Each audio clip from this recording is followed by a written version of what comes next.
school wanted my son expelled, until his genius IQ exposed the billionaire who left us behind. I need to speak. The small voice cut through the tense silence of the Westridge Academy boardroom, causing every head to turn toward the lanky 16-year-old who had suddenly risen from his chair. Principal Donovan's gavel froze mid-air. "Young man, this is highly irregular. Please sit down while we deliver our verdict. Before you expel me," Elijah Winters continued, his voice trembling but determined, "there's something you should know about my research and about Richard Harlow." The room erupted in shocked murmurs. In the plaintiff's seat, Preston Harlow's confident smile vanished, replaced by a look of barely contained panic. Across the aisle, Marilyn Winters' eyes widened in surprise, her hand reaching instinctively for her son. "Have you ever watched someone with power try to destroy someone without it? Have you felt that helpless rage when the system is rigged against you? What would you do if the family of the man who walked away from you years ago was now trying to destroy your child's future?" Today, I'm sharing the story of how a single mother librarian and her genius son took on one of America's most powerful families and uncovered a secret that would change everything. 24 hours earlier, Marilyn Winters stood frozen in the doorway of Westridge Academy's administrative office, the words of Principal Donovan still ringing in her ears. "Mrs. Winters, I'm afraid we have no choice but to recommend expulsion. The board meets tomorrow morning to make their final decision." Her 16-year-old son, Elijah, sat slumped in a chair beside the principal's desk, his lanky frame folded in on itself, eyes fixed on the floor. The boy who once lit up rooms with his brilliant mind and quick smile now seemed to be disappearing before her eyes. "There must be some mistake," Marilyn managed, her voice steadier than she felt. "Elijah would never cheat on an exam." Principal Donovan slid a folder across his polished mahogany desk. "The evidence is quite clear. The advanced physics exam answers match Dr. Harlow's private solution key exactly, including the intentional error he plans to catch cheaters. Only someone with access to his office could have obtained this." "I didn't do it," Elijah said quietly, speaking for the first time since she'd arrived. "Mom, I swear." Marilyn studied her son's face, the face she knew better than her own. In 16 years of raising him alone, she had learned to read every nuance of his expressions. What she saw now was not guilt, but a bone-deep weariness that frightened her more than any accusation. "I believe you," she said firmly, turning back to Principal Donovan. "And I'll prove it." The principal's expression softened slightly. He had known Marilyn for years, first as the school's most dedicated librarian, then as a single mother struggling to keep her gifted son in an academy far beyond their financial means after her husband's abandonment. "Marilyn, I understand this is difficult, but the scholarship board is particularly strict about academic integrity. With the evidence we have," he trailed off, the implication clear. "Without that scholarship, there was no way she could keep Elijah at Westridge. On a librarian's salary, the $45,000 annual tuition might as well be $1 million. 24 hours, she said, gathering her purse with trembling hands. "Before that board meeting, I'll show you why my son doesn't need to cheat on any exam." Outside in the parking lot, the late October air bit through her thin cardigan. Elijah walked silently beside her, his shoulders hunched against more than just the cold. "Talk to me," she said once they were in their aging Honda. "What really happened?" Elijah leaned his head against the window, his breath fogging the glass. "It doesn't matter what I say. They've already decided I'm guilty." "It matters to me," Marilyn insisted, turning to face him fully. "Always." Something in her voice reached him. He straightened slightly, meeting her eyes for the first time since she'd arrived at the school. "Someone set me up, Mom. I think I know who, but I can't prove it." His voice cracked. "And even if I could, it wouldn't matter. Not against a Harlow." The name hung between them like a storm cloud. Dr. James Harlow, brilliant physicist, Westridge Academy's most celebrated faculty member, and brother of tech billionaire Richard Harlow, whose generous donations had built half the campus, and father of Preston Harlow, Elijah's longtime rival since they'd both entered Westridge as freshmen. "Preston," Marilyn asked, though she already knew the answer. Elijah nodded. He's hated me ever since I corrected him in Dr. Kessler's class freshman year. But it got worse after the MIT summer program chose me instead of him. Marilyn started the car, her mind racing. We need to think this through carefully. If Preston planted that exam key. It doesn't matter, Elijah interrupted, a bitter edge to his voice she'd never heard before. His uncle practically owns the school. His father is on the board. Who's going to believe the scholarship kid over a Harlow? The defeat in his voice broke something in Marilyn's heart. This brilliant boy who had overcome so much, the father who walked out when he was 7, the financial struggles, the nights she'd found him studying by flashlight because he was afraid their electric bill was too high, now faced losing the education that was his ticket to a better future. All because someone with power had decided he didn't belong. I believe you, she said again, pulling out of the parking lot with newfound determination. And by tomorrow morning we're going to make sure everyone else does too. As they drove home to their small apartment on the unfashionable side of Oakridge, Marilyn's mind was already formulating a plan. It would require calling in every favor, using every resource, and perhaps crossing lines she'd never crossed before. But for her son, there was nothing she wouldn't do. What she didn't realize was that this fight would uncover secrets buried for nearly 17 years. Secrets that would shake the foundations of Westridge Academy and force her to confront the man who had walked away from their family without a backward glance. The man whose shadow had shaped their lives in ways she never imagined. Marilyn's hands trembled slightly as she unlocked the door to their apartment. The building was decent but aging, a far cry from the sprawling Harlow estate on Oakridge Heights where Preston and his father lived in the shadow of Richard Harlow's technological empire. I'll make some tea, she said, trying to inject normalcy into a day that had spun wildly out of control. As the kettle heated, Marilyn found herself staring at the collection of framed photos on their refrigerator. Elijah at 8, proudly holding his first science fair trophy. Elijah at 12, being presented with the State Mathematics Award. Elijah last summer, standing awkwardly in MIT's Great Dome courtyard, looking simultaneously terrified and exhilarated on his first day of the prestigious summer program. Each image captured a milestone in her son's remarkable journey. A journey that now hung in the balance because of an accusation she knew in her bones was false. Mom! Elijah's voice pulled her back to the present. You're doing that thing again. What thing? Where you get really quiet and look like you're planning to take on the world single-handedly. Despite everything, she smiled. Maybe I am. Their apartment felt smaller than usual that evening, the walls closing in as Marilyn spread her research across the kitchen table. Elijah sat across from her, his laptop open, dark circles under his eyes. Tell me everything about Dr. Harlow's exam, she said, pushing a mug of tea toward him.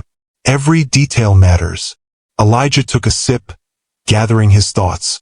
It was the midterm for advanced theoretical physics. Only 6 students in the class, me, Preston, and 4 seniors.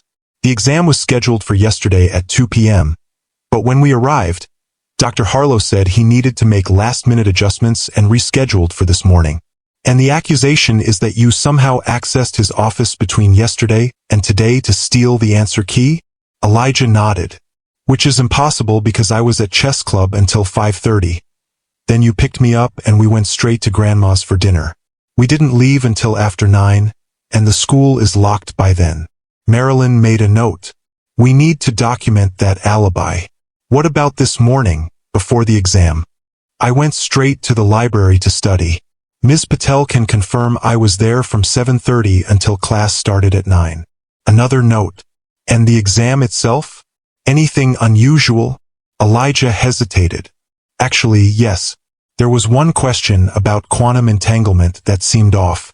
The parameters didn't make sense with the current models we've been studying. I almost wrote that in my answer, but then I figured it might be a test to see if we'd apply the theoretical framework Dr. Harlow's been developing. Marilyn looked up sharply. The intentional error he mentioned? Maybe. But Mom, here's the thing. I've been working on my own approach to quantum field theory for my independent study project. The solution I came up with for that problem used my method, not anything from the textbook or Dr. Harlow's lectures. So your answer shouldn't match his key exactly, Marilyn said, excitement building. Exactly. But Principal Donovan said my answers matched perfectly, including the error. Elijah leaned forward. Someone copied the key and submitted it under my name. It wasn't even my work. Marilyn's librarian mind, trained to catalog and connect information, began assembling the pieces. We need to see your actual exam paper, and we need to know who had access to Dr. Harlow's office during those hours. Preston, Elijah said immediately. His father has a key to all the faculty offices for emergency board matters. Everyone knows he uses it to check out the exams in advance. That's a serious accusation, Marilyn cautioned. It's the truth. Ask anyone except the teachers, who can't afford to notice. The bitterness was back in his voice. The Harlows own this town, Mom. They always have. Something in his words triggered a memory Marilyn had long suppressed. Richard Harlow, before he was a tech billionaire, before he'd returned to Oakridge as its conquering hero. Back when he was just Richie, the brilliant but arrogant young physicist who'd swept into her life during her first year as Westridge's librarian. Boston, 1999. The library was quiet that evening, most students having left for Thanksgiving break. Marilyn was shelving returns when she heard the door open, followed by footsteps too confident to belong to a student. "Excuse me," a deep voice said behind her. "I'm looking for Feynman's lectures on physics. The complete set." She turned to find herself face to face with a man about her age. Late 20s, with intense dark eyes and the kind of smile that suggested he was used to getting what he wanted. "Special collections, East Wall," she replied professionally. "I can show you. I'd appreciate that." He extended his hand. Richard Harlow, visiting lecturer in theoretical physics. Marilyn Edwards, head librarian. His eyebrows rose slightly. "Head librarian? You seem young for the position." "I seem a lot of things," she replied coolly. "The books are this way, Dr. Harlow." He followed, chuckling. "Not doctor yet. Still finishing my PhD at MIT. Just filling in for Dr. Abernathy while he's on sabbatical." As she located the volumes he needed, Richard leaned against the shelves, studying her with undisguised interest. "You don't seem impressed by my MIT credentials," he observed. "Most people in this town practically genuflect when they hear where I'm studying." "Perhaps because I went to Harvard," she replied, unable to resist the small jab. "We tend to be less easily impressed." His laugh was genuine this time. "Touché, Ms. Edwards. Harvard, really? Masters in library science. Before that, English literature at Wellesley. Beauty and brains," he murmured, then had the grace to look embarrassed. "Sorry, that was condescending." "Yes, it was." She handed him the books. "Anything else you need, Dr. Almost Harlow?" His smile turned rueful. "Apparently, a lesson in how to make a better first impression. Would you consider giving me that lesson over dinner tomorrow night?" Marilyn should have said no. She had a policy against dating faculty members, even visiting ones. But something about his self-deprecating recovery from his initial arrogance intrigued her. "I close the library at 7, she said finally. "Don't be late." "Mom? Mom, are you listening?" Elijah's voice snapped Marilyn back to the present. She blinked, the memory of Richard Harlow's young face fading from her mind's eye. "Sorry, honey. Just thinking about something." She refocused on her notes. "So we need to prove you couldn't have accessed the exam key, and ideally prove that Preston did." Elijah nodded, then hesitated. "Mom, there's something else. Something weird happened after the exam." "What do you mean?" "Dr. Harlow asked me to stay behind. He said he wanted to discuss my independent project, the one Dr. Chun is mentoring me on. But then Preston's dad showed up, and they started arguing in the hallway. I couldn't hear everything, but Mr. Harlow said something like, 'Richard wouldn't approve of this,' and Dr. Harlow said, 'Richard doesn't get a say in how I run my classroom.'" Marilyn's heart skipped a beat at the mention of Richard's name. "Did they know you could hear them?" "I don't think so. They stopped when they saw me waiting. Dr. Harlow just said we'd talk another time, and I left." Elijah frowned. It was strange. Almost like they were arguing about me specifically, not just the exam. If you've ever had to stand up against someone with more power or resources than you, hit that like button right now. I want to hear your stories in the comments. Marilyn's mind was racing now, connecting dots she'd spent 16 years keeping separate. Could it be possible that James Harlow suspected something about Elijah's parentage? Had Richard ever mentioned their brief relationship to his brother? No, that was impossible. Richard had left Boston before she even discovered she was pregnant. He'd never known about Elijah, and she'd made sure to keep it that way, even creating the fiction of a husband who'd abandoned them when Elijah was 7. Old enough to have some memories, but young enough that they'd be vague and malleable. Mom, what's going on? You look like you've seen a ghost. In a way, she had. I'm fine. Just thinking about our next steps. She glanced at the clock. 8:30 p.m.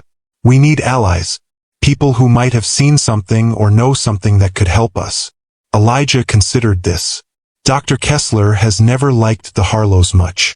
And Miss Patel in the library has always been kind to me. Good. I'll speak with them first thing tomorrow. Marilyn hesitated, then added, Is there anyone else who might have been in the science building yesterday afternoon? Someone who might have seen Preston or his father near Dr. Harlow's office. The janitor, Mr. Reyes. He's always there after hours, and he sees everything. Elijah managed a small smile. He lets me use the physics lab sometimes when I stay late. Says it reminds him of when he was young and wanted to be a scientist before life got in the way. Marilyn added his name to her list. Perfect. Now, about your independent research project. Do you have documentation? Notes, drafts? Anything that shows you've been developing your own approach to quantum theory? Elijah's expression brightened for the first time that evening. He pulled a worn notebook from his backpack. Everything's in here. I've been working on it since last summer at MIT. Dr. Chun there said it showed real promise. That's why she's been mentoring me remotely. Dr. Chun? From the MIT physics department. Marilyn asked, impressed. Yeah, we video chat every other Sunday. She says my approach to quantum field unification might actually solve some of the problems in current models. He shrugged, suddenly self-conscious. It's probably nothing. But Marilyn recognized the look in his eyes, the same brilliant light she'd seen in another pair of eyes long ago. The pure joy of discovery, of pushing boundaries others couldn't even see. It's not nothing, she said firmly, and it might just save your future. As Elijah showed her his notebook, explaining concepts that went far beyond her understanding, Marilyn felt a renewed sense of purpose. This boy, her brilliant, kind, hard-working son, deserved every opportunity. She would not let privilege and power steal his future, even if it meant confronting the past she'd tried so hard to forget. Boston, 2000. You're what?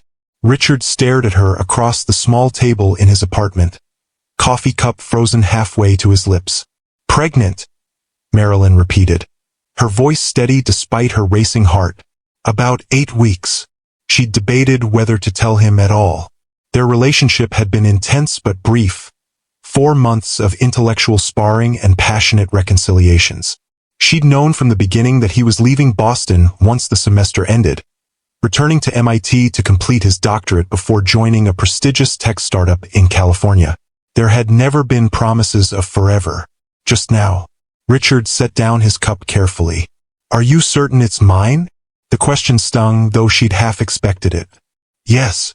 He ran a hand through his dark hair, his brilliant mind visibly calculating, assessing, planning, as it always did when faced with an unexpected variable. This complicates things, he said finally. I'm not asking you to change your plans, Marilyn said, her pride rising to protect her from the pain of his reaction. I just thought you had a right to know. What are you planning to do? Keep it. Raise it. She met his gaze directly. With or without your involvement. Something flickered in his eyes. Respect, perhaps, or surprise at her certainty. Then his expression shuddered. Marilyn, you have to understand. I'm on the verge of something extraordinary. This startup is going to change everything. The work we're doing in quantum computing will revolutionize technology as we know it. I understand, she said quietly. My life is about to become incredibly demanding. 18-hour days, constant travel. I can't be a father right now. He hesitated. But I can provide financial support, of course. I don't want your money, Richard. Don't be proud. A child is expensive. This isn't about pride. It's about clarity. Marilyn stood, gathering her coat. I needed to know where we stand, and now I do. I'll raise this child on my own terms, not as an obligation you fulfill with monthly checks and occasional guilty visits. That's not fair, he protested, rising as well.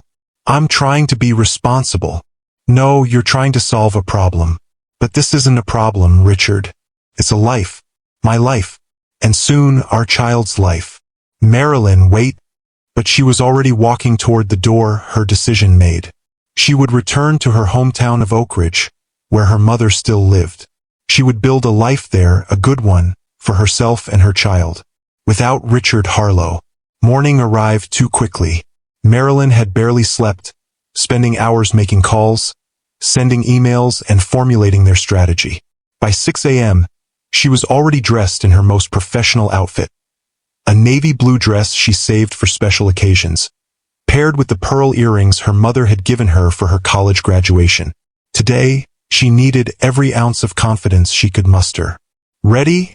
She asked Elijah, who looked equally exhausted but determined in his school uniform. He nodded, clutching his notebook and a USB drive containing all his research. As I'll ever be.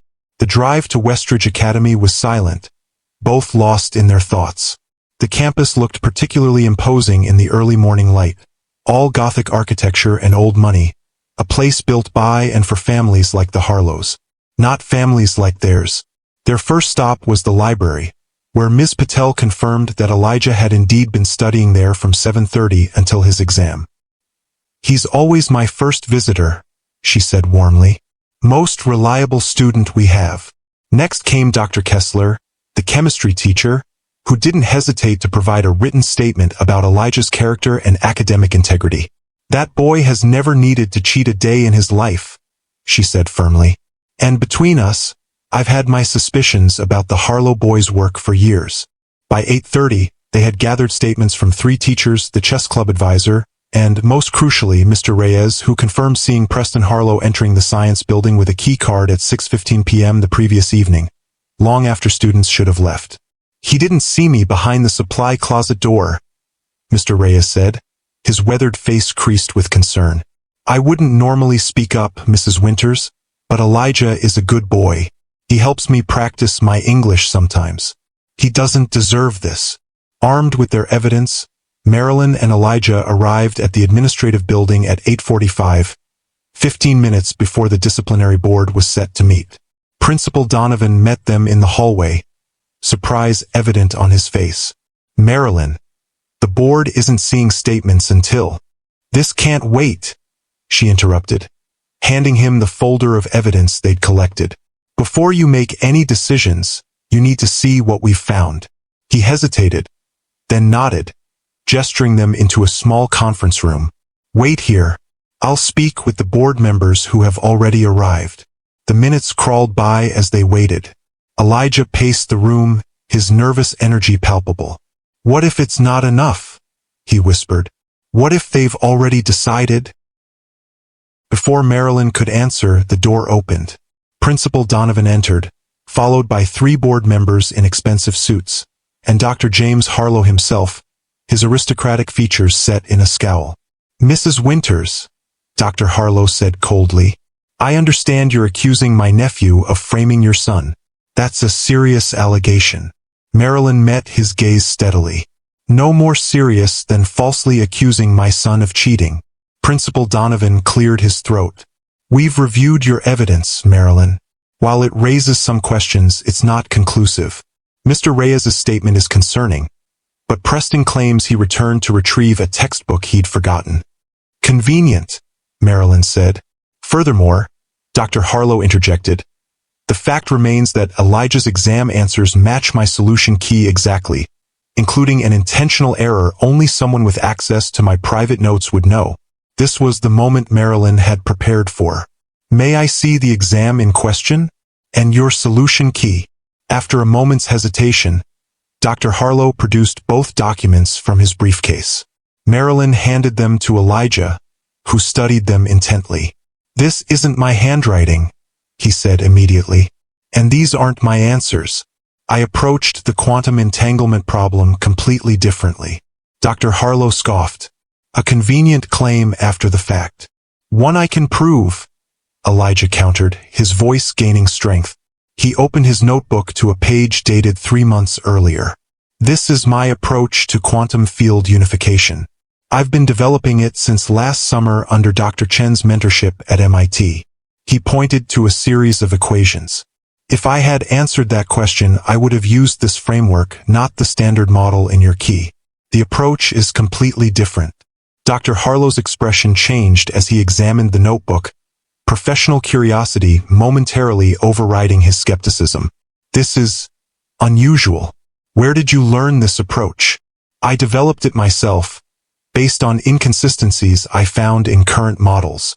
Elijah hesitated, then added, Dr. Chan said it shows promise for resolving the quantum gravity problem. A murmur went through the room. Dr. Harlow looked genuinely startled. Mei-chan is mentoring you? From MIT. Elijah nodded. We can call her if you'd like confirmation. Principal Donovan looked increasingly uncomfortable. This is all very interesting, but it doesn't definitively prove. There's more, Marilyn interrupted. She turned to Dr. Harlow. The exam paper you're holding, that's not my son's handwriting. But I suspect if we compared it to Preston's, we'd find similarities. That's absurd, Dr. Harlow began, but one of the board members, a silver-haired woman Marilyn recognized as Judge Eleanor Blackwell, held up her hand. Actually, I'd like to see that comparison, she said firmly, and I'd like to hear more about this research project. If Elijah has been developing original theoretical work at this level, it seems highly unlikely he would need to cheat on an exam covering more basic concepts. The atmosphere in the room shifted. For the first time, Marilyn felt a glimmer of hope.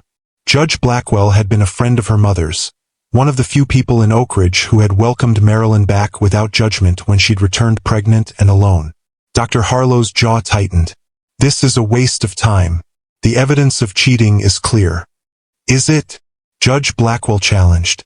Because what I'm seeing is a rush to judgment against a student with an impeccable record, based on evidence that could easily have been planted. The tension in the room was palpable when the door suddenly opened again. A tall man in an impeccably tailored suit stepped in, his presence immediately commanding attention. I apologize for the interruption, he said smoothly. I was informed there was an issue involving my nephew. Marilyn's heart stopped. 17 years had passed, but she would have recognized Richard Harlow anywhere. The boyish good looks had matured into distinguished features, his dark hair now threaded with silver at the temples. Success had polished him, but those intense eyes remained unchanged. Eyes exactly like Elijah's. Richard, Dr. Harlow said, clearly surprised. I didn't realize you were in town. Just arrived this morning. Preston called me, quite distressed about his friend being accused of cheating. Richard's gaze swept the room, landing briefly on Marilyn without a flicker of recognition before moving to Elijah. I assume this is the student in question? Yes, Principal Donovan said, recovering his composure. Elijah Winters, one of our scholarship students. Richard extended his hand to Elijah. Richard Harlow, I understand you're interested in quantum physics. Elijah shook his hand, his expression guarded. Yes, sir. My nephew speaks highly of your abilities. Says you're the only real competition he has. A flash of surprise crossed Elijah's face. Preston said that? Not in those exact words, Richard admitted with a slight smile. But I've learned to interpret teenage boy speak over the years. He turned to Marilyn, extending his hand. And you must be Elijah's mother. Preston mentioned you work at the school. Marilyn took his hand. fighting to keep her expression neutral despite the storm of emotions raging inside her. Yes, I'm the head librarian, Marilyn Winters. Something flickered briefly in his eyes as he looked at her. A moment of uncertainty, perhaps a ghost of recognition quickly dismissed. After all, she'd been Marilyn Edwards when he knew her, and 17 years had passed since then. Whatever he might have sensed, he gave no further indication, smoothly continuing the conversation as though meeting her for the first time.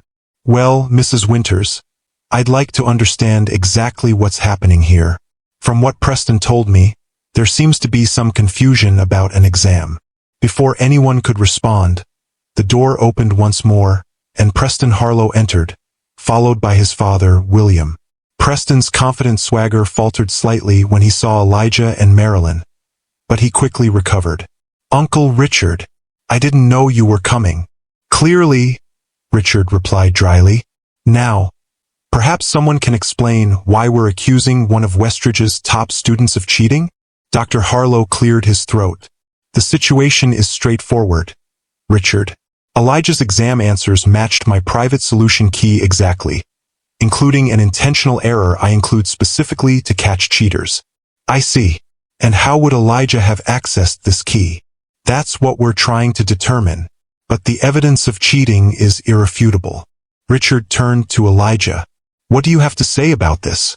Elijah straightened, meeting the billionaire's gaze directly. I didn't cheat, sir. I couldn't have accessed Dr. Harlow's office during the times in question, and more importantly, I wouldn't have answered the quantum entanglement question the way it appears on that paper. Oh, Richard's interest visibly sharpened. Why not? Because I've been developing an alternative approach to quantum field unification that would yield a different solution. Elijah hesitated, then added with quiet confidence. The standard model has inconsistencies when applied to certain quantum gravity scenarios. My approach addresses those. Richard's eyebrows rose. He turned to his brother. James, may I see the exam and solution key? As Dr. Harlow handed over the papers, Marilyn watched Richard's face carefully. For a moment, he was simply the brilliant physicist again, his mind engaged with the theoretical problem. Then his expression changed, becoming more focused as he looked between the exam and Elijah. This is interesting, he said finally. The approach outlined here follows the standard model exactly, including James's error in the boundary conditions.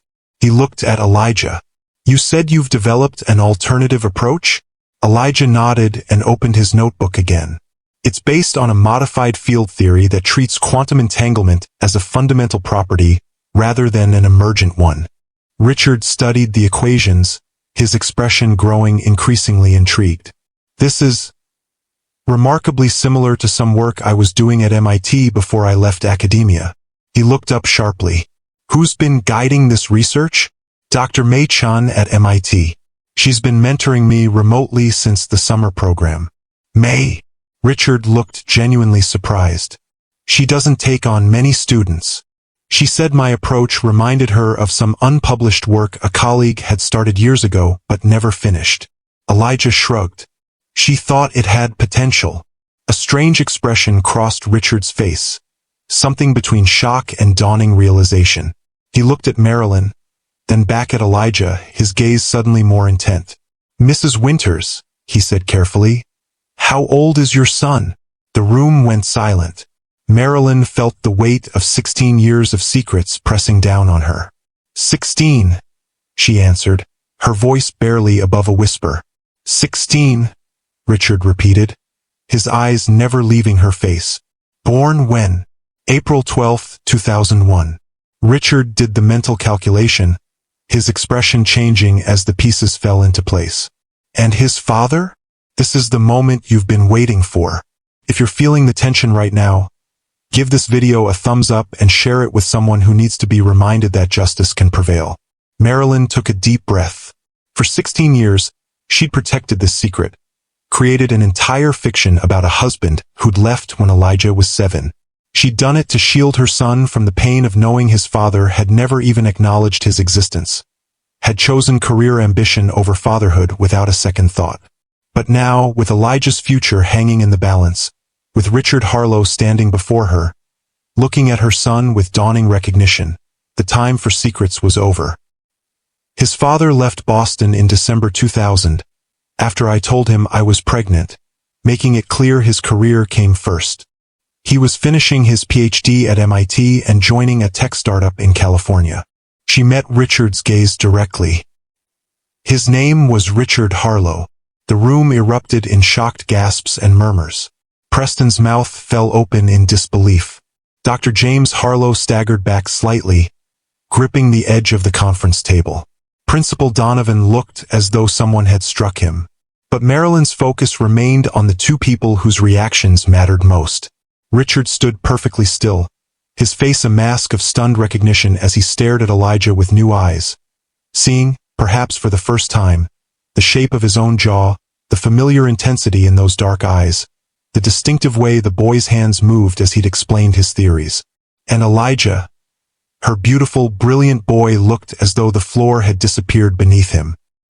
His face drained of color as he turned to her, confusion and hurt warring in his expression. "Mom!" His voice cracked on the single syllable. "What are you saying?" Marilyn moved to him, taking his trembling hands in hers. "I'm sorry, Elijah. I should have told you the truth long ago." "The truth?" He pulled away, anger flashing through his shock. "You told me my father left us when I was 7, that he couldn't handle the responsibility of a family. That was all a lie." "Not entirely," she said softly. "He did leave. Just before you were born, not after." "And he didn't know about me?" Elijah's gaze darted to Richard, who remained frozen in place. "He never knew I existed?" "I told him I was pregnant," Marilyn said, the memory still painful after all these years. "But he made it clear his career came first, that he couldn't be a father then.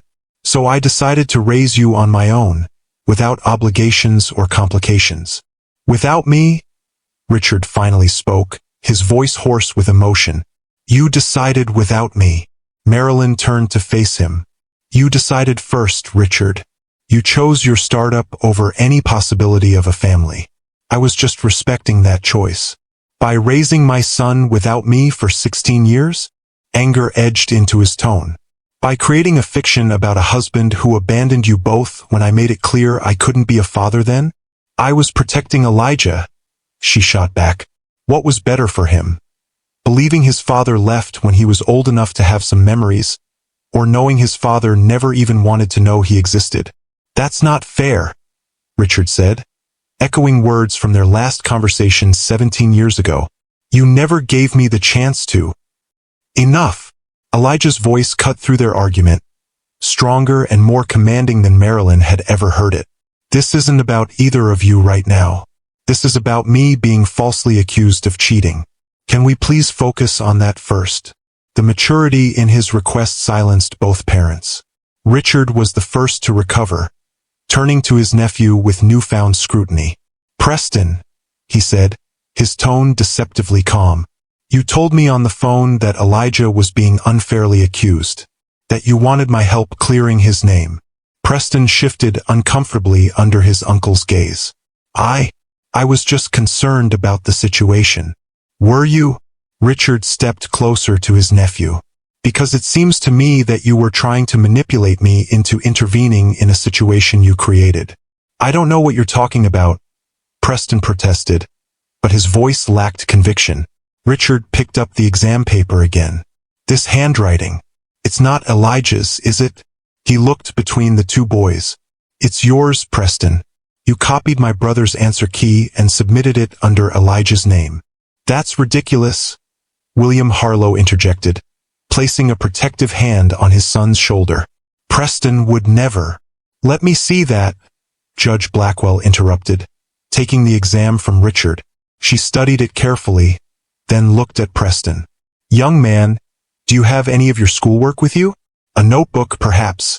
Preston hesitated, then reluctantly pulled a notebook from his backpack. Judge Blackwell compared the handwriting, her expression growing stern. "The similarities are unmistakable," she declared, "particularly in the formation of certain Greek symbols and mathematical notations." "That doesn't prove anything," William insisted. Many students develop similar handwriting styles when learning specialized notation. Perhaps, Judge Blackwell conceded. But combined with Mr. Reyes's testimony about seeing Preston enter the science building after hours, and the fact that Elijah has been developing a completely different theoretical approach that would have yielded different answers, she looked at Principal Donovan. I believe we have more than reasonable doubt about this accusation. Dr. James Harlow had been unusually quiet during this exchange. Now he stepped forward, his academic integrity apparently overcoming family loyalty. There's a simple way to resolve this, he said.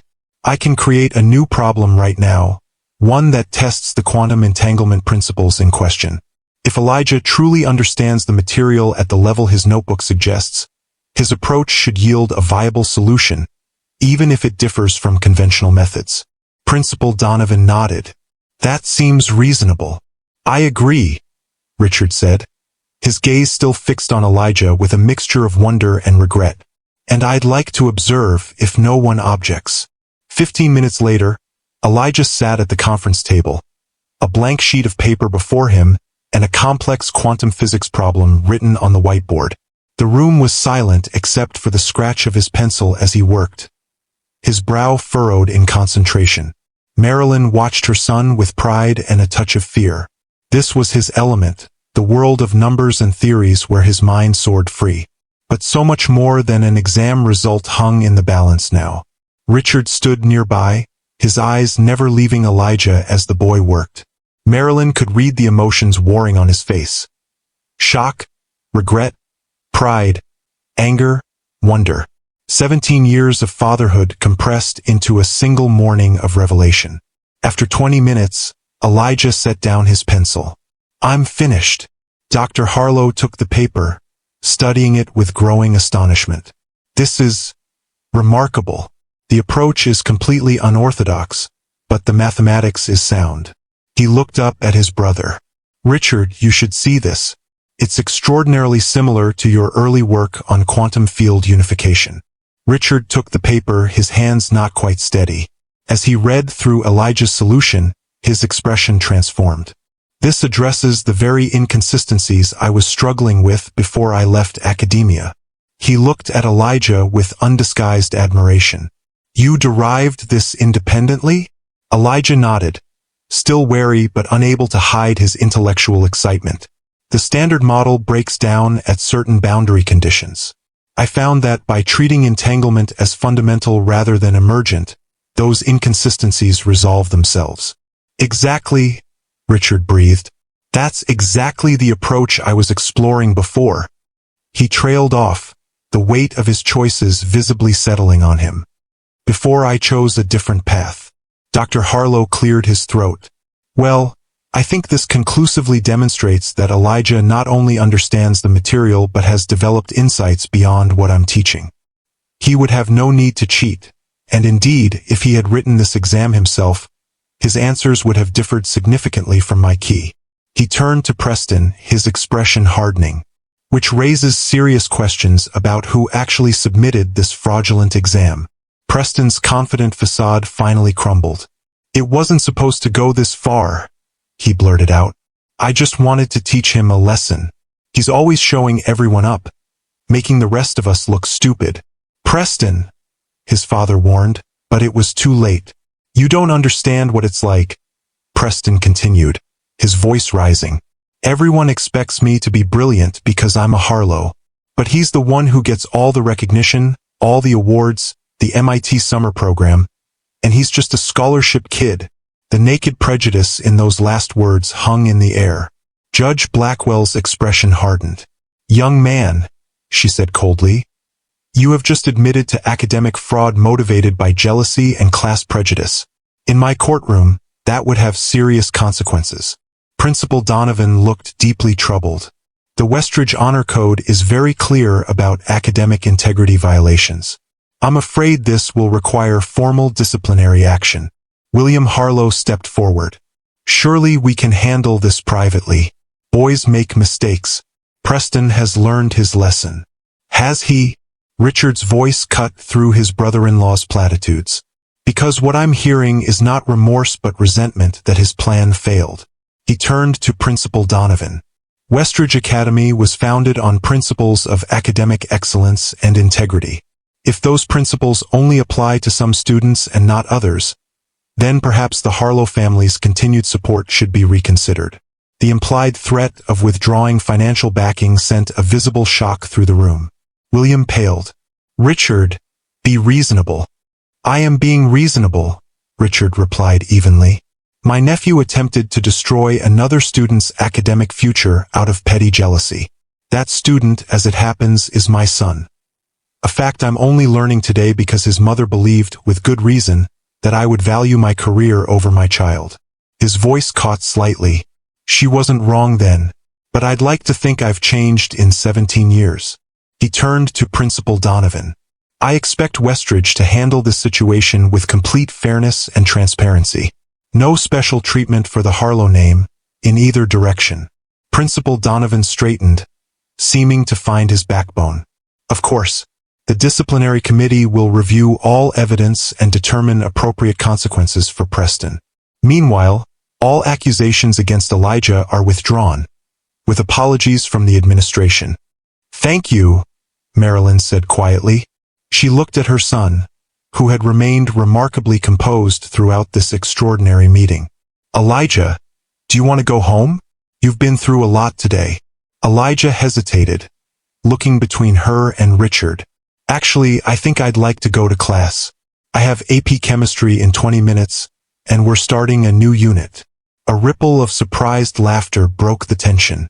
Even in the midst of personal upheaval, Elijah's dedication to his education remained steadfast. "Of course," Marilyn smiled, her heart swelling with pride. "But maybe we can all talk later? There's clearly a lot to discuss." Richard nodded, his eyes never leaving Elijah's face. "I'd like that very much. If you're willing, Elijah." For a long moment, Elijah studied the man who was his biological father, the brilliant physicist whose work had unknowingly influenced his own, the tech billionaire whose name and wealth had shaped Westridge Academy, the absent parent whose choices had defined his life in ways neither of them had understood until today. "I have questions," Elijah said finally. "A lot of them." "I'm sure you do," Richard replied softly. "I'll answer everything I can." "Okay then." Elijah gathered his notebook and backpack. "After school? The coffee shop on Maple Street has good hot chocolate." "I'll be there," Richard promised. As Elijah left for class, the adults began dispersing. Preston and his father were escorted to another office to begin the disciplinary process. Dr. Harlow and the board members filed out, still processing the morning's revelations. Soon only Marilyn, Richard, and Judge Blackwell remained in the conference room. "Well," Judge Blackwell said, gathering her things, "I believe I've witnessed enough drama for one morning. Marilyn, call me if you need anything." She paused at the door, fixing Richard with a stern look.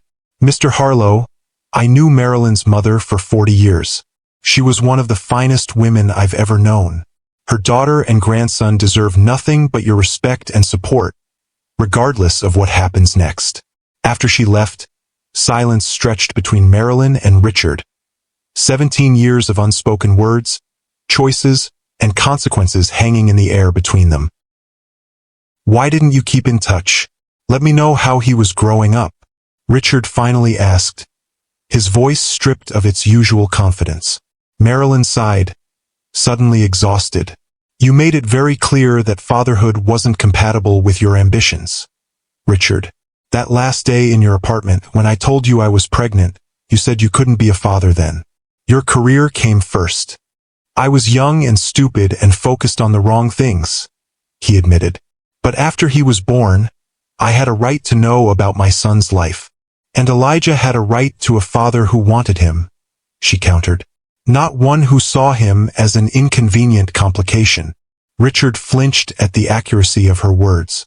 "I would have provided for him. He needed more than financial support. He needed presence, guidance, love." Marilyn gathered her purse, needing space to process everything that had happened.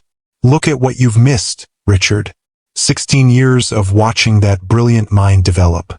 of seeing him learn to walk, to read, to question everything around him, of hearing him explain his first science project with more enthusiasm than most adults bring to their life's work. Pain flashed across Richard's face. Do you think I don't know that? Do you think I don't already regret every moment I've lost? I don't know what you think, Marilyn said honestly. I haven't known you for 17 years. The Richard the first knew was brilliant and charming and utterly focused on his own ambitions. The man you've become, she shrugged. That's for Elijah to discover now. She moved toward the door, then paused. For what it's worth, I did tell him good things about you.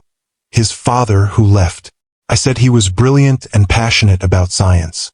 That Elijah got his curiosity and intelligence from him. I never wanted him to think he came from something broken or unworthy. Richard's eyes glistened with unexpected emotion. Thank you for that, at least. He hesitated. Marilyn, I know I have no right to ask anything of you, but I'd like a chance to know my son, to be part of his life if he'll allow it. That's Elijah's decision now, she said gently. He's 16, old enough to choose what relationship he wants with you. I won't stand in the way of whatever he decides. As she walked out of Westridge Academy, Marilyn felt as though a weight she'd carried for 16 years was finally lifting. The secret that had shaped their lives was out, for better or worse. What came next would depend on choices, Richard's, Elijah's, and her own. But for the first time in years, those choices would be made in the light of truth, not in the shadow of secrets. The coffee shop on Maple Street was busy that afternoon, filled with students unwinding after school and adults catching up over lattes. Marilyn sat at a corner table, watching the door as she waited for Elijah and Richard to arrive.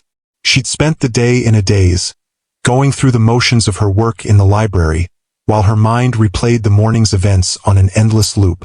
Several teachers had stopped by, curious about the rumors already spreading through the school, that Preston Harlow had been suspended, that Richard Harlow himself had intervened, that somehow Elijah Winters was connected to the Harlow family. Marilyn had deflected their questions as best she could. This story belonged to Elijah first. How and when to share it should be his choice. The bell above the door jingled, and Elijah entered, scanning the room until he spotted her. He made his way through the crowded tables, his expression guarded. "Hey," he said, sliding into the chair across from her. "Hey yourself," she replied softly. "How was the rest of your day?" He shrugged. "Weird. Everyone's talking about Preston getting suspended. Some people are being extra nice to me, which is almost worse than when they ignored me." He fidgeted with a sugar packet. "Is he coming?" "He said he would be." Marilyn studied her son's face. "How are you feeling about all this?" Elijah was quiet for a moment. "I don't know. Angry, I guess. Confused. But also..." He hesitated. "Curious. All these years, I thought my father was just some guy who couldn't handle responsibility. But he's Richard Harlow. The Richard Harlow. His quantum computing breakthroughs revolutionized the entire field. His company's technology is in everything from medical devices to space exploration systems. He's still just a man, Elijah," Marilyn said gently. "A brilliant one, yes, but still human, with human flaws and mistakes. Like abandoning his pregnant girlfriend?" The bitterness in his voice cut through her. "He didn't know I was pregnant when he left," she corrected. "I found out after, and when I told him, he made it clear his career came first. So I made a choice to raise you on my own, without complications. Without me knowing who I really am." Elijah's eyes flashed with hurt.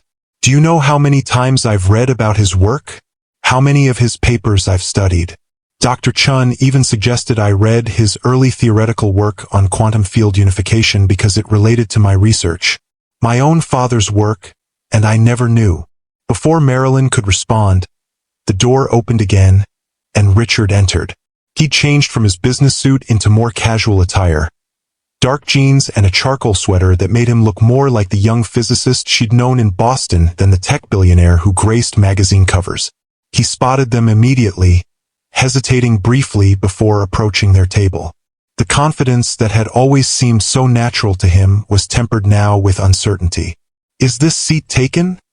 he asked, gesturing to the empty chair. Elijah nodded, his expression carefully neutral. We ordered hot chocolate. I wasn't sure what you'd want. Hot chocolate sounds perfect, Richard said, signaling to a nearby server. When she arrived, he ordered with a warmth that surprised Marilyn. 3 hot chocolates, please, with extra whipped cream if possible. After the server left, an awkward silence fell over the table. 17 years of absence couldn't be bridged with small talk about the weather or school. I don't know where to start, Richard finally admitted, his gaze moving between Marilyn and Elijah. There's so much I want to ask. So much I want to tell you both. Why don't you start with why you're in Oakridge? Marilyn suggested. Preston said he called you about Elijah's situation, but you were already on your way here. Richard nodded. I come back quarterly for board meetings at Westridge, as part of the arrangement with my foundation's endowment. Usually, I fly in for the meeting and leave immediately after, but this time, he hesitated. This time, Mei-Chen suggested I might want to stay longer. Dr. Chun. Elijah leaned forward, surprised. What does she have to do with this? She contacted me last week, Richard explained. She said she was mentoring a remarkably gifted student at Westridge whose approach to quantum field theory reminded her of my early work. She thought I might be interested in meeting you. A rueful smile crossed his face. She didn't mention your name. Just said you were 16 and already developing theories that most doctoral candidates couldn't grasp. She never told me she knew you personally, Elijah said, clearly processing this new information. We were colleagues at MIT before I left academia. She's one of the few people from that world I've stayed in touch with. Richard's expression grew thoughtful. Looking back, I think she suspected something. The similarities in your approach to quantum entanglement are too specific to be coincidental. Theoretical frameworks often reflect the way a physicist's mind works, like a fingerprint. The server returned with their hot chocolates, providing a momentary reprieve from the intensity of the conversation. Marilyn wrapped her hands around the warm mug, gathering her thoughts. So you came to Oakridge to meet Elijah, not knowing he was your son, she clarified. And then Preston called about the cheating accusation. Richard nodded. The timing was coincidental. Preston called last night, frantic about his friend being unfairly accused. He painted himself as the concerned classmate trying to help. His expression hardened. I should have recognized the manipulation. Preston has always been skilled at presenting himself as the hero of every story. Like uncle, like nephew, Marilyn murmured, then immediately regretted the barb when hurt flashed across Richard's face. I deserved that, he acknowledged quietly. I wasn't a good person when you knew me, Marilyn. I was ambitious and selfish and convinced that my work was more important than anything, or anyone else. And now? She challenged. Richard considered the question seriously. Now I understand that success without connection is hollow. That all the breakthroughs and billions don't mean much when you come home to an empty house. He looked at Elijah. But that's not why I'm here. I'm not looking for sympathy or forgiveness. I just want a chance to know my son. If he's willing to give me that chance.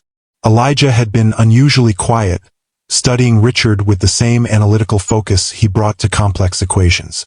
Now he spoke, his voice steady despite the emotion behind his words. I have questions. A lot of them. I expect you do, Richard said. I'll answer everything I can. Did you ever think about her? After you left? Elijah's first question caught both adults by surprise. Did you ever wonder what happened to Mom? Richard's gaze shifted to Marilyn, regret evident in his eyes. Yes, more than I had any right to. He took a deep breath. I tried to contact her about 6 months after I left Boston. Called the library at Wellesley, but they said she'd moved. I didn't pursue it further, told myself it was better that way, that she deserved someone who could put her first. You could have tried harder, Elijah said bluntly. Yes, Richard agreed. I could have, should have. It's one of many regrets I carry. What about other children? Elijah asked. Do I have half-siblings somewhere? Richard shook his head. No, I never married. never had other children. My work became my life. A sad smile touched his lips. My brother James always said I was married to my company. He wasn't wrong. Elijah absorbed this, then asked the question Marilyn had been dreading. Why did you lie to me, Mom? All these years, making up stories about a husband who left when I was 7? Why not just tell me the truth? Marilyn felt the weight of every well-intentioned deception pressing down on her. I thought I was protecting you, she said softly. When you were little and started asking about your father, it seemed kinder to say he'd been part of your life but left, rather than a man who knew but chose his career over fatherhood. And as you got older, the story was established.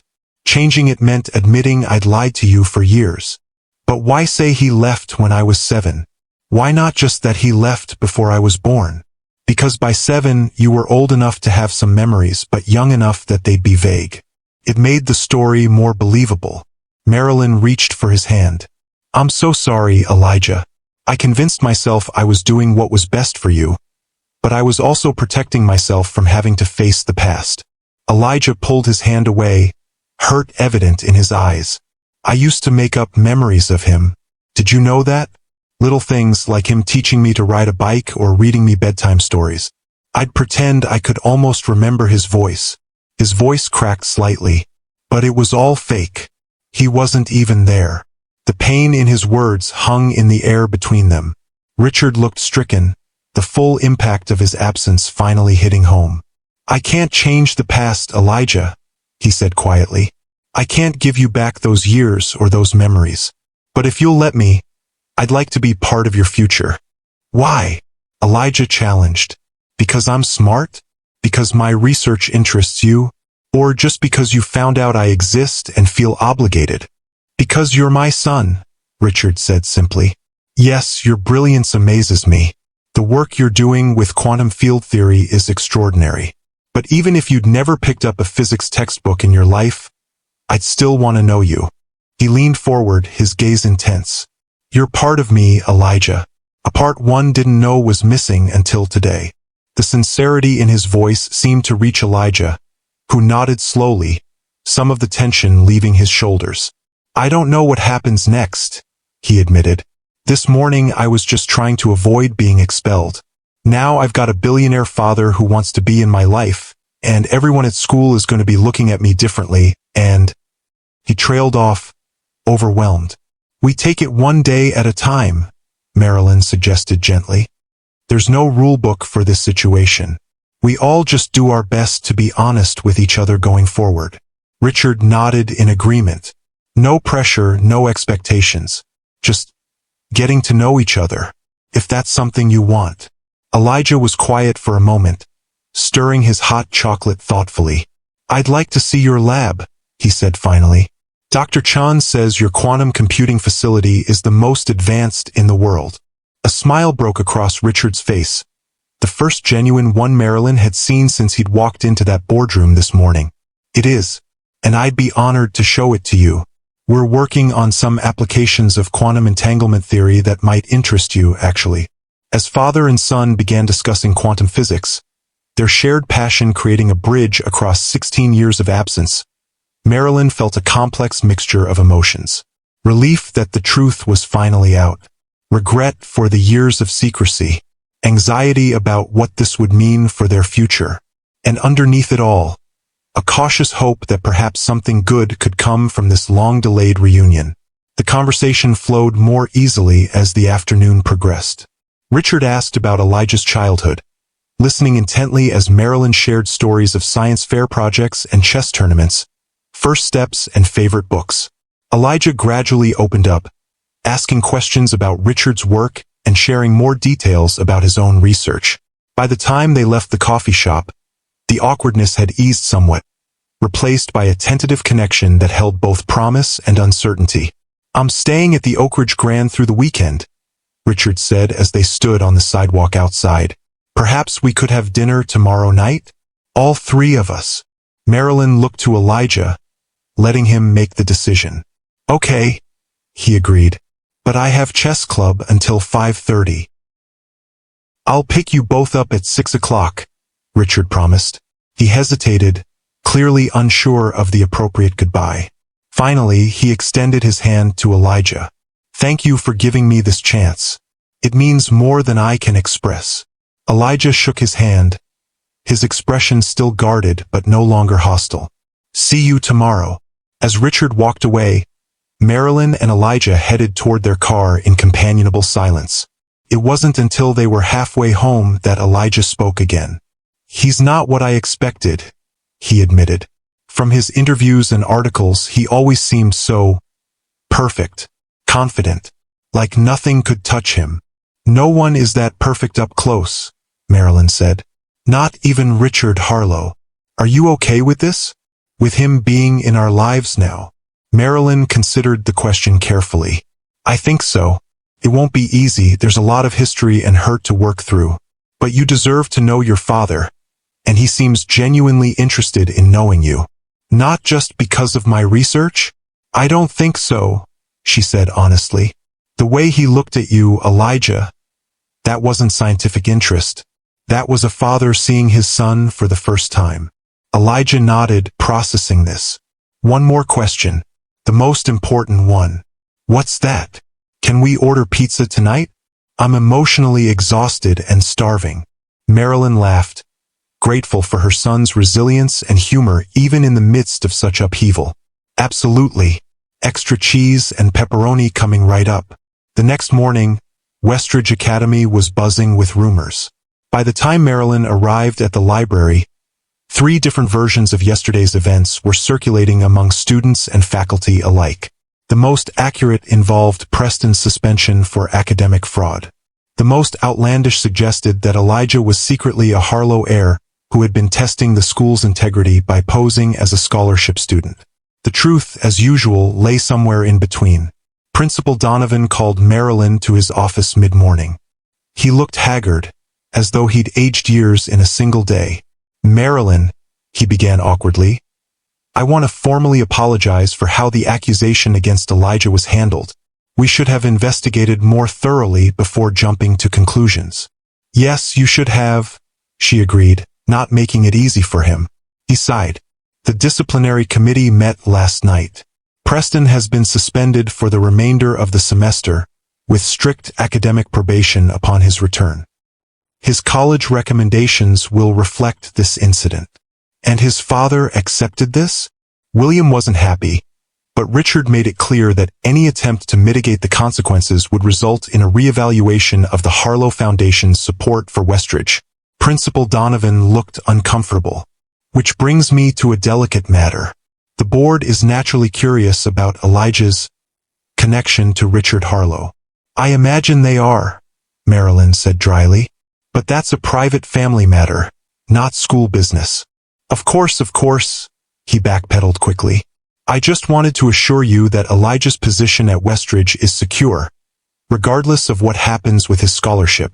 The implication was clear. Now that Elijah was known to be Richard Harlow's son, the school would find a way to keep him enrolled, scholarship or not. "Elijah earned his place here," Marilyn said firmly. "His academic achievements stand on their own merits, not his parentage. I expect Westridge to remember that." Principal Donovan nodded, properly chastened. "Absolutely. His record speaks for itself." As Marilyn left his office, she reflected on how quickly perceptions could change. Yesterday, Elijah had been the scholarship student facing expulsion. Today, he was Richard Harlow's son, treated with newfound deference by the same administration that had been ready to cast him out. The irony wasn't lost on her. Back in the library, she found Elijah waiting by her desk, his expression troubled. "Everything okay?" she asked. "Not really," he admitted. "Everyone's treating me differently. Preston's friends are glaring at me like I got him in trouble on purpose. Other kids who never talked to me before are suddenly acting like we're best friends." He ran a hand through his hair in frustration. "And Dr. Harlow, Uncle James, I guess, asked me to stay after class to discuss my remarkable theoretical work that he was dismissing as cheating yesterday." Marilyn's heart ached for her son. People are adjusting to new information. It's uncomfortable now, but it will settle down eventually. Will it? Or will I always be Richard Harlow's secret son now instead of just Elijah? You've never been just Elijah, she said softly. You're the boy who taught himself calculus at 12, who builds telescopes from scratch, who helps Mr. Reyes practice his English and tutors freshmen in physics without being asked. That's who you are, regardless of who your father is. Some of the tension left his shoulders. Thanks, Mom. He hesitated. There's something else. Dr. Chun called this morning. She wants me to apply for early admission to MIT's special physics program next fall. That's wonderful, Marilyn exclaimed, then noticed his conflicted expression. Isn't it? She said Richard called her last night. That he's excited about my research and wants to support my education. Elijah looked troubled. What if she's only interested in me now because of him? Elijah, Dr. Chun has been mentoring you for months. Long before she knew about your connection to Richard. She recognized your talent on its own merits. Maybe, he conceded. But now I'll never know for sure, will I? Any opportunity one get, any recognition. I'll always wonder if it's because of my work or because I'm Richard Harlow's son. The weight of this new reality settled between them. Marilyn had spent 16 years protecting Elijah from the shadow of his father's absence. Now she would need to help him navigate the equally complicated shadow of his father's presence. Your work speaks for itself, she said firmly. Anyone who takes the time to understand what you're doing will see that. And as for the rest, the people who judge you based on your last name rather than your character, they don't deserve your concern. Elijah nodded, not entirely convinced but somewhat reassured. I should get to class. See you at home later. I'll be there by 5:30. Don't forget we're having dinner with Richard tonight. As she watched him walk away, Marilyn was struck by how much had changed in just 24 hours. Their quiet, carefully constructed life had been upended, exposing long-buried secrets and opening doors to possibilities neither of them had imagined. What would you have done in Marilyn's position? Would you have kept the secret or revealed it sooner? Share your thoughts in the comments below. And don't forget to subscribe for more powerful stories of triumph against the odds. The Oak Ridge Grand Hotel's restaurant was elegant without being ostentatious, with soft lighting and well-spaced tables that offered privacy for conversation. Richard was waiting when Marilyn and Elijah arrived, rising to greet them with a warmth that seemed genuine if still slightly awkward. Thank you for coming, he said, gesturing to the table he'd reserved in a quiet corner. I took the liberty of ordering appetizers, but please choose whatever you'd like for dinner. As they settled in, Marilyn noticed how Richard's gaze kept returning to Elijah, as though he couldn't quite believe the reality of his son sitting across from him. There was wonder in that gaze, and regret, and something else, a hunger to make up for lost time. How was school today? Richard asked, attempting normalcy in a situation that was anything but normal. Elijah shrugged, unfolding his napkin. Different. Everyone's talking about Preston's suspension. And about you being in town. He hesitated. A few people have figured out the connection. I'm sorry, Richard said, genuine concern crossing his face. I know this can't be easy for you. It's not your fault, Elijah replied, surprising both adults with his generosity. Well, not this part anyway. A small smile tugged at Richard's lips. Fair enough. The waiter arrived to take their orders, providing a welcome interruption. Once he'd gone, Richard leaned forward slightly. I spoke with Mei Chun this morning, he said. She mentioned suggesting the early admission program to you. Elijah nodded, his expression guarded. She did. It's an extraordinary opportunity. Only 5 students are accepted each year. I know. Elijah met his father's gaze directly. Did you tell her to offer it to me? Richard shook his head. No. She's been considering recommending you since last summer. She only called me because she wanted to be transparent about our connection now that it's known. He hesitated. I did tell her I'd be honored if you chose to attend MIT, but that all decisions should be based solely on your academic merits. Some of the tension left Elijah's shoulders. Good. Because I want to earn my place, not have it handed to me because of who my father is. You've more than earned it, Richard assured him. Your work on quantum field unification is genuinely groundbreaking. Most physicists don't develop that level of theoretical insight until well into their doctoral studies, if ever. Elijah couldn't quite hide his pleasure at this professional validation. Dr. Chun says the same thing.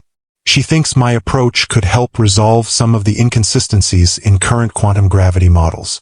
As father and son began discussing physics again, their shared passion creating a bridge across years of absence, Marilyn observed the interaction with mixed emotions.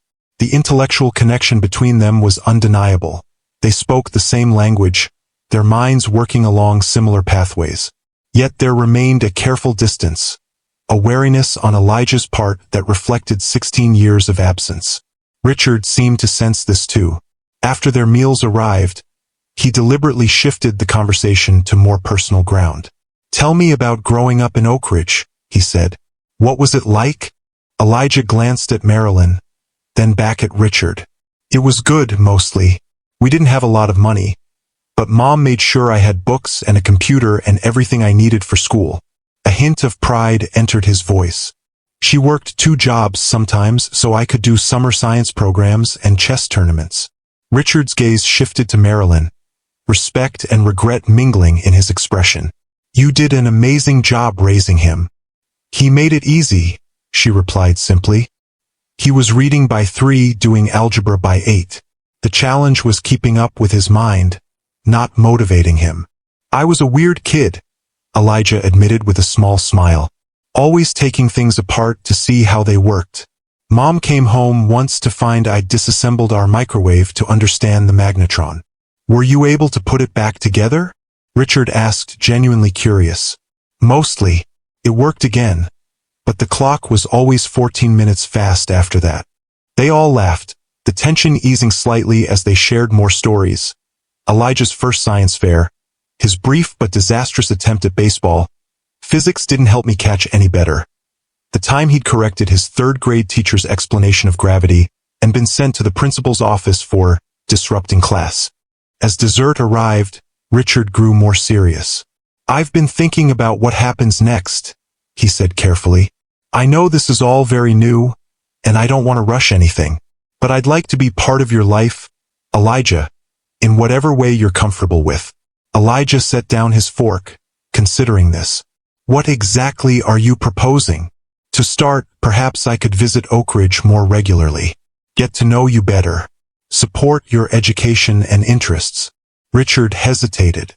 "And eventually, if you're willing, I'd like to legally acknowledge you as my son." The implications of this hung in the air between them. Legal recognition would mean more than just a relationship. It would mean access to the Harlow name, resources, and legacy. "I don't need your money," Elijah said, a hint of his mother's pride evident in his tone. "I know you don't," Richard replied, "but I'd like to make up for 16 years of absence in whatever ways I can, including ensuring you have every educational opportunity available." Marilyn intervened gently. "Perhaps we should take this one step at a time. Legal considerations can wait until you've had a chance to build a relationship." Richard nodded, accepting the wisdom of her caution. "Of course. No pressure, no rush." He turned back to Elijah. "In the meantime, I'd like to show you my research facility in Boston. Perhaps over winter break? You could meet my team, see the quantum computing lab. Bring your mother, of course," he added, glancing at Marilyn. Elijah's eyes lit up despite his attempt to remain detached. "That would be interesting. And I'd like to see more of your work on quantum field unification," Richard continued. "If you're willing to share it, perhaps we could discuss it together sometimes." "I'd like that," Elijah admitted, his scientific curiosity overcoming his emotional reservations. As they finished dessert and prepared to leave, Richard hesitated, then pulled a small box from his pocket. "I have something for you. It's not much, but—" He handed it to Elijah. "It belonged to my father, your grandfather." Elijah opened the box to reveal an antique pocket watch, its silver case engraved with intricate mathematical symbols. "He was a mathematician at Princeton," Richard explained. "He gave me that watch when I published my first paper. Said it was a tradition in our family, passed down to those who advanced human knowledge. A shadow crossed his face. He died before I left academia for the business world. Sometimes I wonder if he would have approved of my choice. Elijah studied the watch, running his finger over the engravings. These are Euler's identity and the Schrödinger equation. Richard nodded, pleased by his recognition. My father added a new equation for each generation. The Schrödinger equation was his addition. I added Heisenberg's uncertainty principle when I inherited it. He hesitated. Perhaps someday you'll add your own contribution. The gesture clearly touched Elijah, who carefully closed the box and slipped it into his pocket. Thank you. I'll take good care of it. Outside the restaurant, the night air was crisp with approaching winter. Richard walked them to their car, the conversation flowing more easily now than it had at the beginning of the evening. I'll be in Oak Ridge until Sunday, he said as they prepared to leave. Perhaps we could meet again before I go back to Boston? I'd like to hear more about your college plans. Elijah nodded. Maybe Saturday? There's a physics lecture at the community college I was planning to attend. About recent developments in quantum computing, actually. I'd love to join you, Richard said, genuine enthusiasm in his voice. He turned to Marilyn. If that's all right with you? Of course, she agreed. Elijah's decisions about his relationship with you are his to make. As they drove home, Marilyn glanced at her son, trying to gauge his emotional state after this significant evening. You okay? Elijah was quiet for a moment, staring out at the passing streetlights. It's weird, he finally said. All my life, I've had this idea of my father as this shadowy figure who abandoned us. Now he's Richard Harlow, and he's interested in my research, and he's giving me family heirlooms. He shook his head. I don't know how to feel about any of it. That's understandable, Marilyn said gently. There's no rulebook for this situation. You're allowed to have complicated feelings. What about you? Elijah asked, turning to study her profile in the dim light. How do you feel about seeing him again after all these years? Marilyn considered the question carefully. Conflicted. Part of me is still angry about the past. But another part recognizes that he's not the same person he was 17 years ago. None of us are. She sighed. Mostly, I want whatever is best for you. If having a relationship with your father brings good things into your life, then I support that completely. Even though he hurt you? That was a long time ago, she said softly. And holding on to old pain only hurts ourselves in the end. Elijah was quiet again, processing this wisdom. Then he pulled the pocket watch from his pocket, studying it in the glow of passing streetlights. Do you think Grandma would have liked knowing I'm a Harlow? The question caught Marilyn by surprise. Her mother had passed away 3 years ago, never knowing the truth about Elijah's paternity. I think she would have been proud of you no matter what your last name was, she said honestly. She always said you had a special mind, that you were going to change the world someday. I miss her, Elijah admitted. She would have known exactly what to say about all this. Yes, she would have, Marilyn agreed, remembering her mother's unfailing wisdom and practical approach to life's challenges. She probably would have told you to judge Richard by his actions going forward, not by his mistakes in the past. Sounds like her, Elijah smiled. Then, more seriously, do you think he really wants to be part of my life? Or is this just guilt and obligation? I think it's more than that, Marilyn said thoughtfully. The way he looks at you, Elijah, that's not obligation. That's a father seeing his son and marveling at who you are. She hesitated. Richard made a terrible mistake 17 years ago, choosing ambition over connection. But people can change. They can learn what truly matters. Elijah nodded, slipping the watch back into his pocket. I guess we'll see. The next few days brought a gradual adjustment to their new reality. At school, the initial shock of Preston's suspension and the rumors about Elijah's connection to Richard Harlow began to fade into the background of everyday academic life. Teachers who had previously seen Elijah as merely a bright scholarship student now paid closer attention to his insights, particularly in science classes. It's annoying, Elijah complained to his mother after Dr. James Harlow had spent an entire class period discussing his quantum field theories. Last week he barely acknowledged my questions. Now he's treating everything I say like it's brilliant. People are complicated, Marilyn replied. They bring their own biases and assumptions to every interaction. The challenge is to remain true to yourself regardless of how others see you. On Saturday, Richard joined them for the physics lecture at the community college, sitting between Marilyn and Elijah in the crowded auditorium. The speaker was a former colleague of Richard's from MIT, who did a double-take upon seeing the famous tech billionaire in the audience of what was supposed to be a modest community event.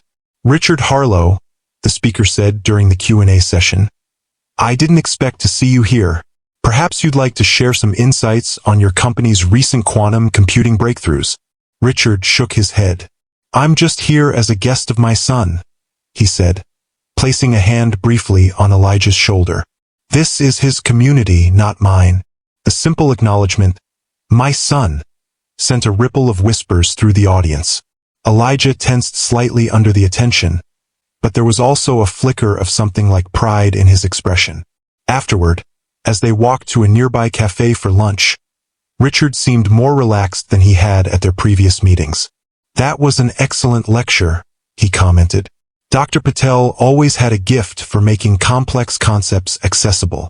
I liked his explanation of quantum decoherence, Elijah agreed, though I think his model oversimplifies the boundary conditions in certain applications. Richard's eyes lit up with intellectual engagement. I had the same thought.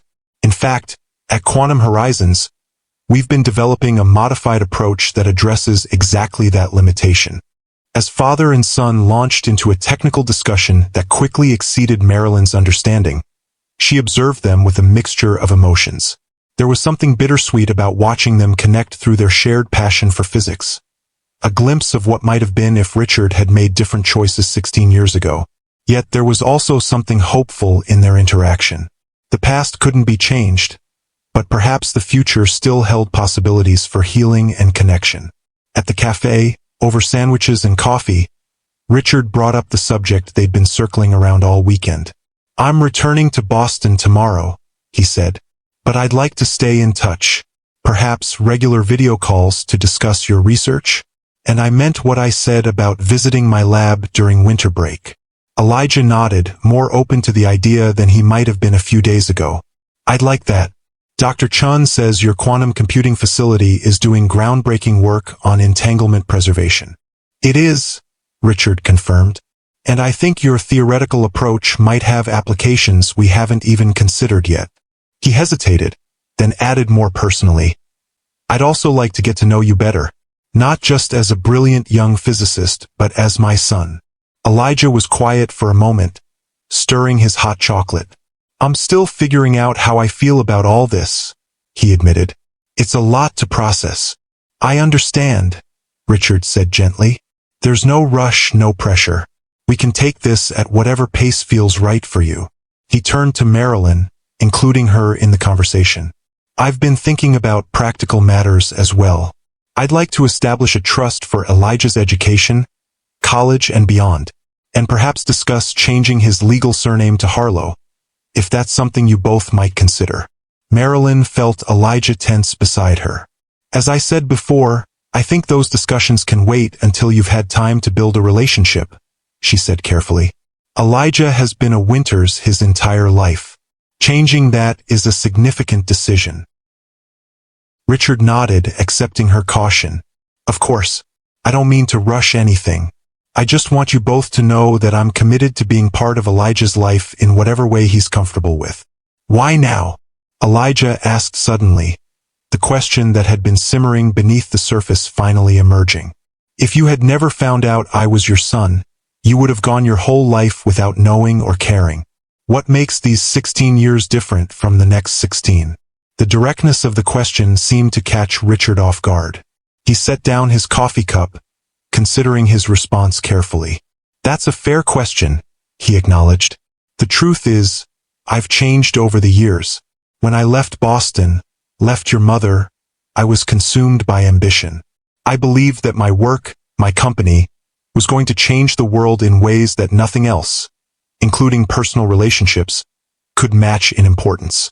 He looked out the cafe window, his expression distant. And in some ways I was right. Quantum Horizons has developed technologies that have transformed medicine, communications, environmental science. But what I didn't understand then was the cost of that single-minded focus. His gaze returned to Elijah. About 5 years ago, I had a health scare. A minor heart attack that turned out to be a warning sign. Lying in that hospital bed, surrounded by the best medical technology money could buy, technology my company had helped develop, I realized that for all my success, there was no one who truly cared whether I lived or died. No one who knew the man behind the achievements. The vulnerability in this admission hung in the air between them. I started reevaluating my choices after that, Richard continued. Reconnecting with old friends, trying to build something more meaningful than just professional success. When Mei Chun told me about a brilliant young student whose approach to quantum field theory reminded her of my early work, I was intrigued on a purely intellectual level. A smile touched his lips. I never imagined I was about to meet my son. Elijah absorbed this, his expression thoughtful. So if you had known about me back then? When Mom told you she was pregnant? Richard sighed, regret evident in his face. I wish I could say I would have made different choices, that I would have been the father you deserved from the beginning. But the truth is, I don't know. The person I was then might not have been capable of putting someone else's needs before his ambitions. He met Elijah's gaze directly. What I can tell you with absolute certainty is that the person I am now wants to be part of your life. Not out of obligation or guilt, but because meeting you has been the most extraordinary gift I never knew to hope for. The sincerity in Richard's words seemed to reach Elijah, who nodded slowly, some of the wariness in his expression softening. I can't promise anything, he said finally, but I'm willing to try, to see where this goes. That's all I can ask for? Richard replied, relief and gratitude evident in his voice. As they finished their lunch and prepared to leave, Richard hesitated, then pulled an envelope from his jacket pocket. One more thing, he said, handing it to Elijah. This is a letter of recommendation from Dr. Chun for the MIT program. She asked me to give it to you. He smiled slightly. She wanted me to tell you that she wrote it 3 months ago, long before she knew about our connection. Your work earned this on its own merits. Elijah took the envelope, a mixture of emotions crossing his face. Thank you. Outside the cafe, as they prepared to part ways, Richard extended his hand to Elijah. I'll call you next weekend? Perhaps we could discuss that paper you mentioned on quantum coherence applications. I'd like that, Elijah agreed, shaking his hand. Then, in a gesture that surprised both adults, he stepped forward and briefly, awkwardly hugged his father. Safe travels back to Boston. The emotion that flashed across Richard's face in that moment was raw and unguarded. A man receiving something he had never expected to have. Thank you, he said softly, his voice not quite steady, for giving me a chance. As they watched Richard walk away toward his waiting car, Marilyn placed a gentle hand on Elijah's shoulder. You okay? He nodded, his expression thoughtful. Yeah, I think I am. He glanced at her. Are you? This can't be easy for you either. I'm fine, she assured him. All I've ever wanted is for you to have every opportunity to become the person you're meant to be. If having Richard in your life helps with that, then I'm grateful. They walked to their own car in companionable silence, each processing the events of the past few days in their own way. As Marilyn started the engine, Elijah spoke again. Mom? Thank you. For what? For everything. For working 2 jobs so I could go to science camps. For never making me feel like I was a burden. For believing in me when no one else did. He looked at her with eyes that held wisdom beyond his 16 years. I don't need the Harlow name or money to know who I am. You made sure of that. Tears pricked at Marilyn's eyes as she reached over to squeeze his hand. You are and have always been the best thing in my life, Elijah Winters. Nothing will ever change that. 1 year later, the MIT campus was alive with the energy of a new academic year. students hurrying between buildings under the golden September sunshine. In a quiet corner of the physics department, Elijah Winters Harlow stood before a whiteboard covered in complex equations, explaining his approach to quantum field unification to a small but distinguished audience. At 17, he was the youngest student ever admitted to MIT's special physics program, his dual surname reflecting the careful balance he'd struck between honoring the mother who had raised him and acknowledging the father who had come late but sincerely into his life. In the front row, Marilyn watched with undisguised pride as her son fielded questions from some of the world's leading physicists. Beside her sat Richard, who had flown in from California specifically for this presentation. Over the past year, father and son had built a relationship based on shared intellectual passion and growing personal connection. Weekly video calls had evolved into regular visits, collaborative research, and finally, a modified legal acknowledgement that added Harlow to Elijah's surname while preserving the Winters name that had been his identity for 16 years. "He's remarkable," Richard whispered to Marilyn as Elijah elegantly resolved a particularly challenging question about boundary conditions in his model. "His mind works in ways even I can barely follow sometimes." "He always has," she replied with a small smile. "Even at 4, asking questions about the stars that I couldn't answer." As the presentation concluded to enthusiastic applause, Dr. May Chan stepped forward to congratulate her protege. "I believe we're witnessing the beginning of a revolutionary approach to quantum physics," she announced to the assembled scientists. "One that may finally bridge the gap between quantum mechanics and general relativity." Elijah accepted the praise with a modesty that made Marilyn's heart swell. Success and recognition hadn't changed his fundamental character. The thoughtful, kind-hearted boy who still called her every day, who still helped others without being asked, who still approached the world with wonder and integrity. After the formal reception, the three of them walked across campus together, heading toward the restaurant where they planned to celebrate. "Preston called yesterday," Elijah mentioned casually.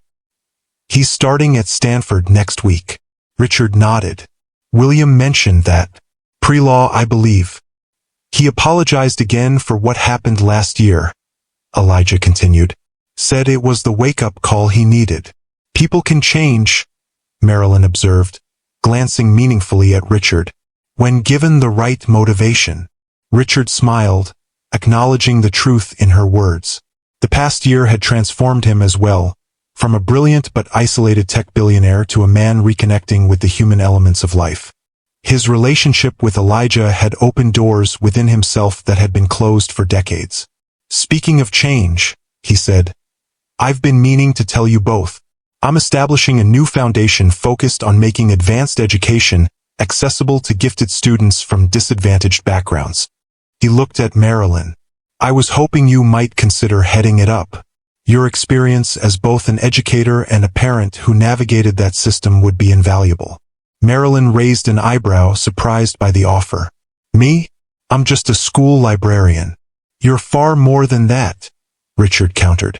"You raised an extraordinary son on limited resources, fought for his education against significant odds, and maintained your integrity throughout. That's exactly the perspective this foundation needs." Elijah nodded in agreement. "He's right, Mom. You always say the system is stacked against kids without money or connections. This could be a chance to change that." Marilyn considered the possibility, a new path opening before her that she had never imagined. "I'd want to finish the school year at Westridge," she said finally. "I wouldn't leave them in the middle of a term." "Of course," Richard agreed. "The foundation is still in the planning stages. We have time to do this right." As they continued walking, Elijah slightly ahead as he pointed out various campus landmarks, Richard spoke more quietly to Marilyn. "Thank you," he said simply. "For what?" "For raising him to be who he is. For being strong enough to do it alone.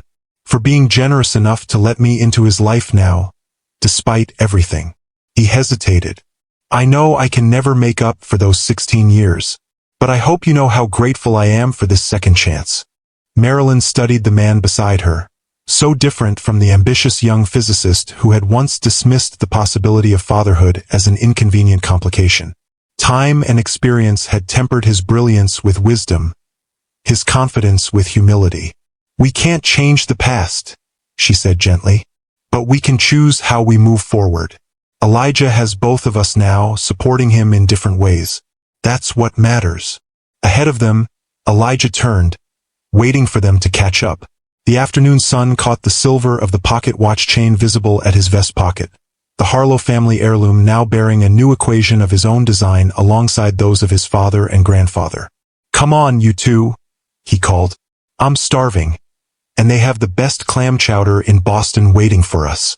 As they joined him, Marilyn reflected on the extraordinary journey that had brought them to this moment. From a single mother struggling to provide opportunities for her gifted son, to a family redefined by truth and reconciliation. From a brilliant boy fighting false accusations, to a young scientist on the verge of transforming our understanding of the universe. It hadn't been an easy path. There had been pain and secrets, confrontation and revelation. But standing here now, watching her son walk confidently toward his future with both his parents beside him, Marilyn knew that sometimes the most difficult journeys led to the most meaningful destinations. The truth, once feared and hidden, had ultimately set them all free. What would you have done in Marilyn's position? Would you have kept the secret or revealed it sooner? Share your thoughts in the comments below, and don't forget to subscribe for more powerful stories of triumph against the odds.